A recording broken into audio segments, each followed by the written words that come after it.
Hi there. Welcome to International Women's Day. And hold on a second there. Hi, ladies. Welcome to International Women's Day. So excited to have you here today to share the message about positivity, about just motivating people to move forward in their lives. We're going to hear stories from these women, several of these women. We're doing this throughout the whole entire day. So you can watch the recordings of other sessions on Facebook, on LinkedIn, or YouTube. So go watch those.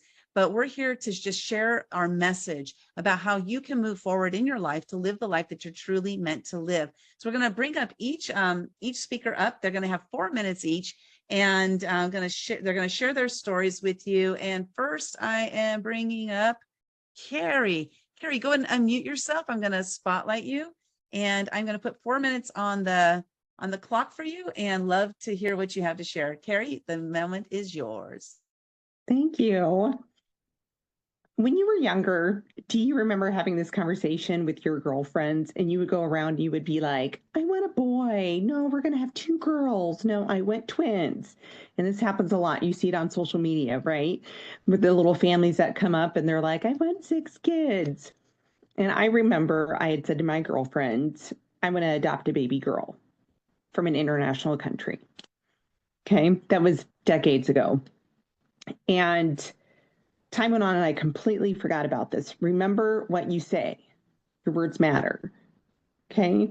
So fast forward a few years later, 6 or 7 years later, and at the time, I don't remember this.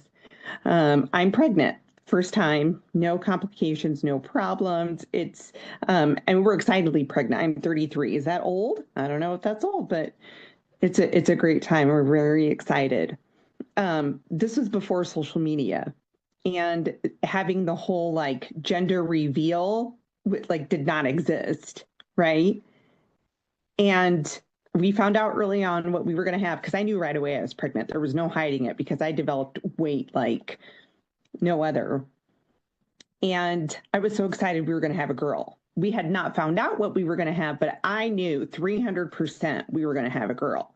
I knew so much that I went to Hobby Lobby and picked out letters for her name that I had not told my husband yet what her name was going to be, because I'm so clear that we're going to have a girl, right?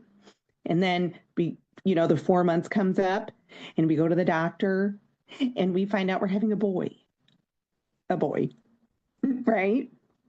And so, and I'm very pregnant, I cannot hide it. I gained a lot of weight and, it's like, oh, now we have to get the crib and all that. And things are kind of showing up in the little bedroom, but not fully unpacked.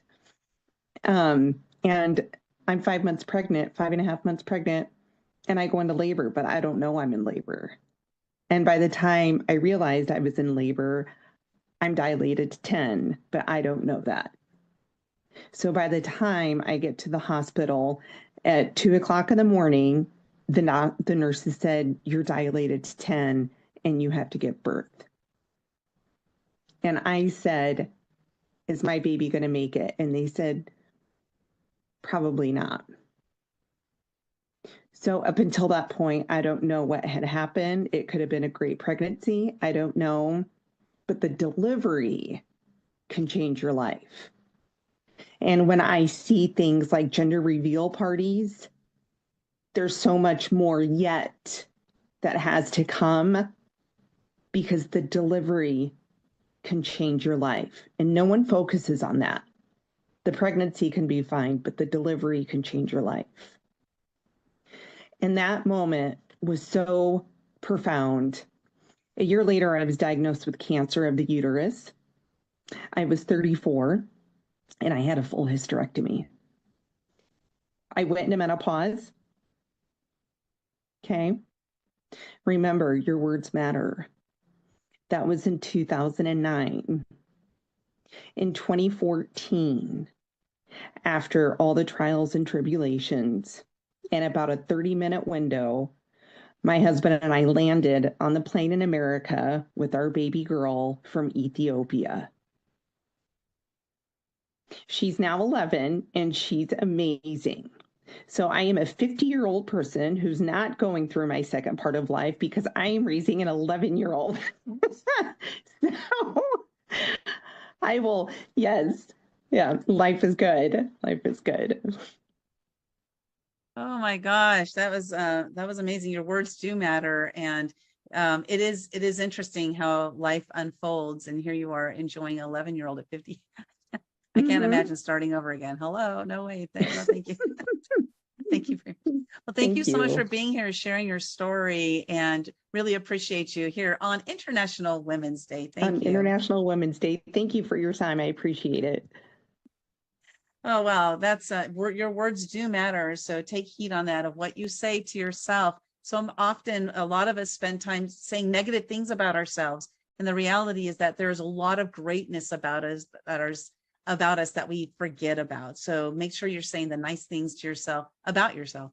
So next up, we're going to bring our next speaker, who is Jody. Jody, go and unmute yourself. And excited to hear what you have to share. I'm going to put 4 minutes on the clock for you. Jody, the time is yours. Well, thank you so much, and welcome everybody here to International Women's Day. This is probably one of my favorite times of the year that we all get to celebrate who we are, what we do, and have some fun doing it. So my story is a little bit different. I was raised in an entrepreneur family. My dad was a school teacher. He's retired now. But he always had a side gig of some sort. And so when I grew up and had my first two children, I thought I just naturally went into being an entrepreneur. And had a messy divorce, met my new spouse. And then when I was pregnant with child number 6, you heard that right, two his, two mine, two together, the modern day Brady Bunch, I like to call us, I had to be on bed rest. And I had rebuilt this business not once, not twice, but 3 times. And I thought, I don't want to lose this, right? When we've built up something in our lives that is important to us, we don't want to have it just taken away from us. And so with child number 6, I was put on bed rest. And I thought, what can I do to keep my business still? It was a home party plan. And I thought, what can I do just to make this work? And I had taken a course on personality dimensions. And I thought, well, I'm going to use this. So I was kind of a princess. Princess in the bedroom, I had some assistants that went out and did shows and brought me in stuff. But to my leaders, I really wanted to get to know them better in that year. So I would send out the quiz to them. They give it back to me. And I really got to know those women a lot better. In that year, though, I did things so untraditional from what regular business was. And I didn't really feel like I deserved some of the awards I was getting. And by the way, the baby number 6 is a happy bouncing 22-year-old. So all was well. And at the end of that year, I actually won this trip. And I went on the trip. It was a national award for the company. And I just thought I had done my business so untraditional in that year that when I went to the awards, and I just thought, I'm going to glean knowledge from all these other amazing women. And I'm going to sit next to them. I'm going to do better this year in my business. And when they named the person who was a top person in our country up here in Canada, of course, my name was called. And I always just get a little bit emotional when I tell this story, because I did that year so differently. And I didn't feel that I deserved it. And so when I went up to get the award, and the president of the company said, I know what trials you went through, and you didn't win this trip. You earned it. And so that put me on a catalyst of really teaching and training all entrepreneurs, coaches, visionaries, healers, that you have a story. You have a story to share. You have a legacy to leave with other people. It might be a little bit messy or different than what you first thought it would look like, but you do have a truly wonderful and amazing story to share with other people. And so that's what my journey's been about. Just letting people know through personality and human design now What stories do you have within you? What legacy can you give to other people?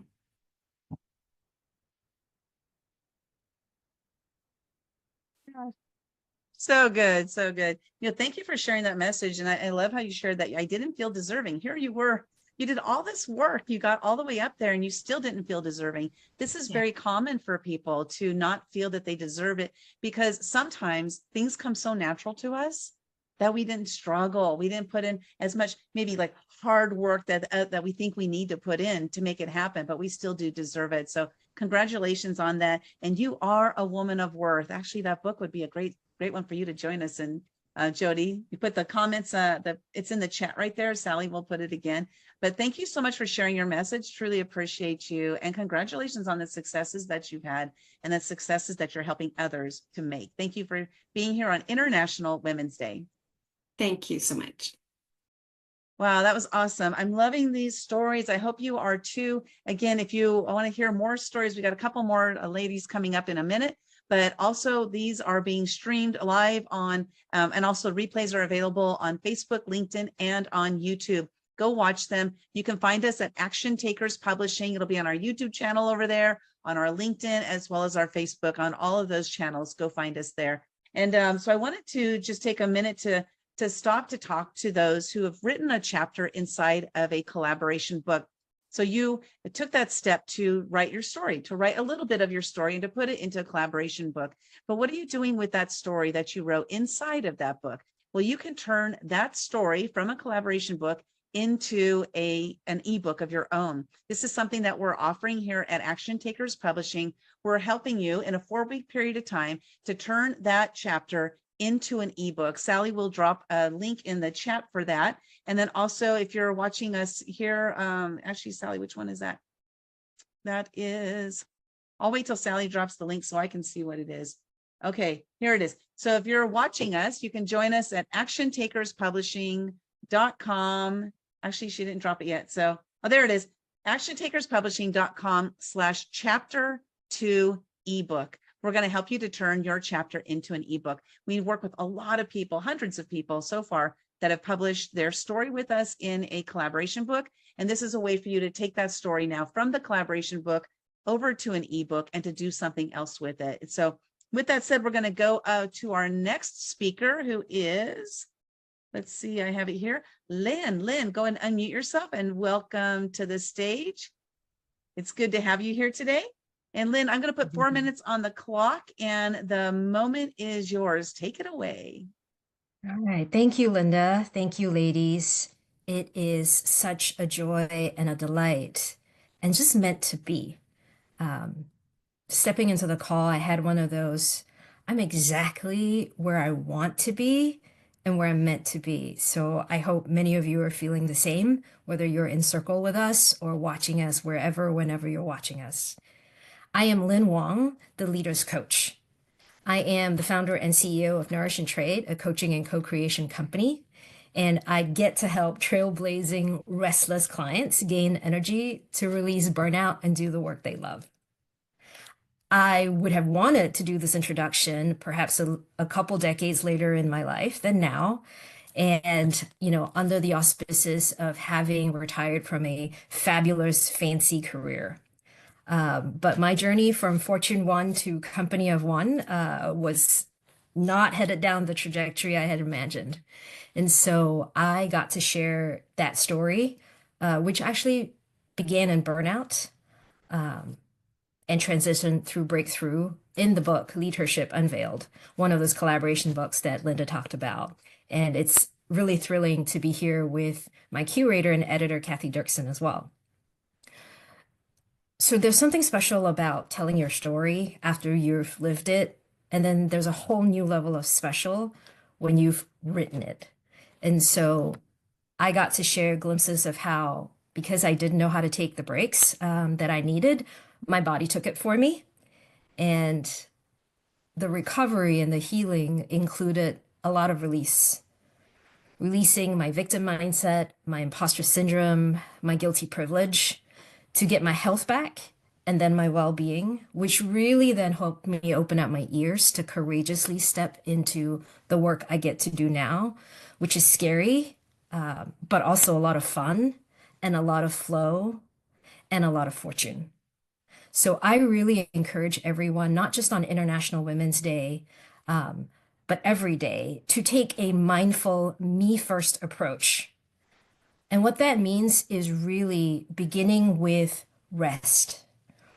R for relaxing your body, E for engaging your spirit. So go play, go pray, probably do both. Speak to your heart. What are you saying yes and no to? Maybe it's time for a boundary refresh. And really thank your mind. You are not crazy or lazy. You are safe, successful, and maybe just a little squished from everything you have taken on.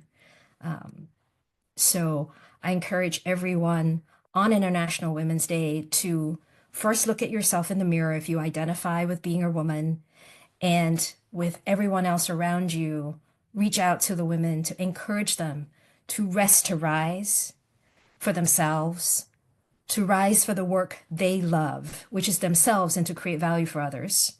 And most importantly, to rise in community, together, grow, and create.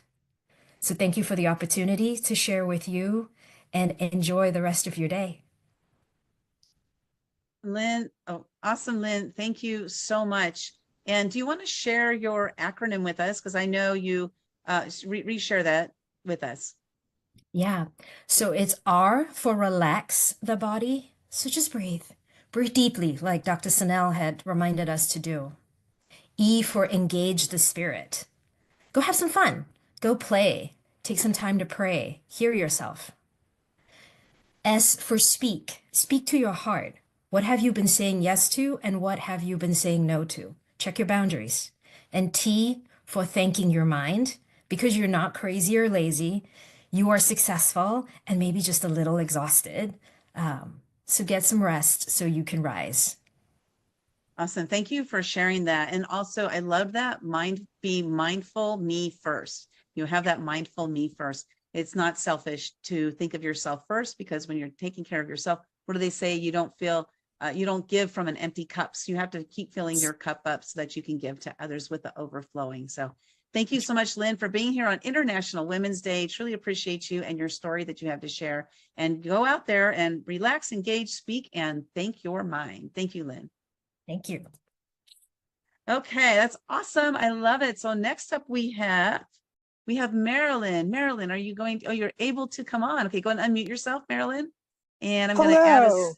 Here we go. Oh, I love that. You have a little doggy on your head. Okay. Yeah, that's Woof Woof. Woof And woof. Merilyn, I know there's a little bit of glare on my iPad, but my phone died, so it's not going to be perfect today. we make the most of it, and who's ever perfect all the time anyway. So Merilyn, I want to welcome you to the stage. You've got 4 minutes on the clock. It is your time to shine. Hello, happy National Women's Day, International Women's Day. Kimberly Crow says, when someone hands you a mic, you say yes. And so I was asked if I wanted to speak, and I used to only talk about anxiety and depression, and I didn't talk about OCD or pandemic hoarding because there's a stigma attached to that. But when the problem that I had from being home alone 668 days, high risk for COVID, with 2 friends who have 3 parents who died from COVID, including one who got the experimental treatment that Trump got at OHSU with no underlying conditions and still died. And then I had a housing inspection, and I failed. And people from all these delivery boxes and from depression that I wasn't managing well, and people came in and helped me. And then 2 years later, the problem came back 10 times bigger. And it's like, well, why did it come back bigger? And I haven't figured that part out yet. But I thought, I'll take a mic and tell people not to kill themselves, no matter how bad it got for them, because it got bad for me too. And there's options to keep going, even if they propose terminating your housing assistance, because you can't pass a housing inspection. And that's probably more than I intended to say on this, because I have very public social media, and I'm managing the situation, but I want people to know if I'm gonna, like, if me being an example helps people not give up, it could save someone's life. So that's why I'm doing it. I say I'm a disabled live streamer to be an example for other people that are disabled. And to tell people, if you give me a press pass, some days I cover your event completely, and some days I can't leave my apartment and I cover it from my apartment on social media. My name's Harbor Journal on most social media, and if this helps other women know that no matter how bad it got, I may not like my current age, but my mother didn't get a 60th birthday. She died 42 days after her 30. Gosh, my OCD numbers is not working so well today. She died 32 days after her 41st birthday from premenopausal metastatic breast cancer. And so any birthday I get is one that she didn't have. And so, yes, I'm 60 and a half, and most people think I'm way younger. And Woof Woof knows that I act like I'm 5, but that's okay. Anyway, I am very good at knowing different dates. Today is 10 years since my father's funeral. It was a Sunday during an ice storm. And it's 5 years since my uncle's funeral. And my previous landlord, who evicted me because I couldn't pay the rent fighting my disability case that I had to start over from the beginning, I ended up homeless over that. She died the following year on March 1st, and I can't even imagine if she had died and I was left to deal with her husband who lived next door. That would have been really bad. So some things that seemed like the worst thing at the time might actually not have been. And so until I figure out why this problem came back bigger, someone was talking about throwing something up in the air on one of the other talks. Well, I feel like it's like throwing a ball up in the air and it comes back down and hits you in the head, the virtual ball, then you clearly haven't solved the problem. And so until I figure out what the main message is, I'm just going to encourage people that no matter what happens to keep going. Thank you. And Woof Woof says, have happy International Women's Day.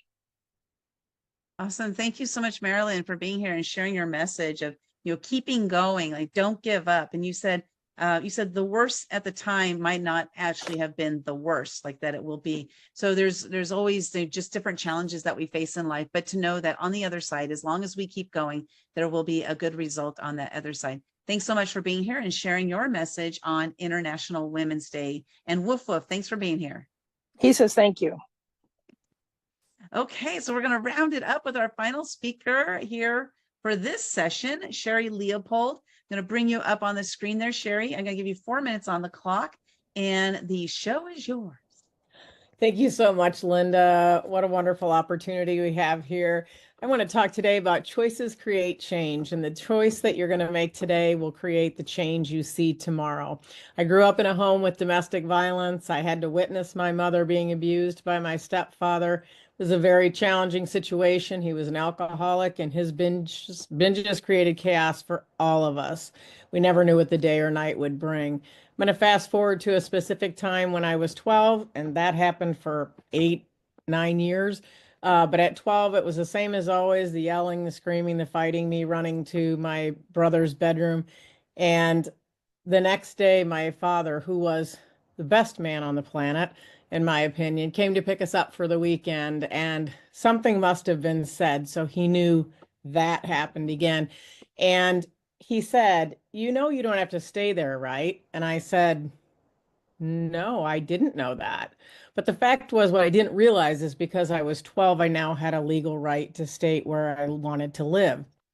Now, this was a moment where I learned that my choice could create the change that I desired. And I chose me. And I chose to move with my dad and my stepmom because it was a safe place. I never wondered whether my parents were going to be home at night, whether there was structure, stability, regular meals. And I knew my mom was mad and hurt, but I still chose me.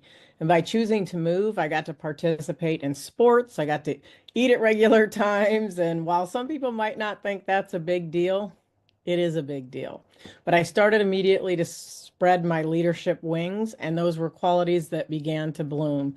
But it's only as an adult that I look back now that I realize how important those choices were in life.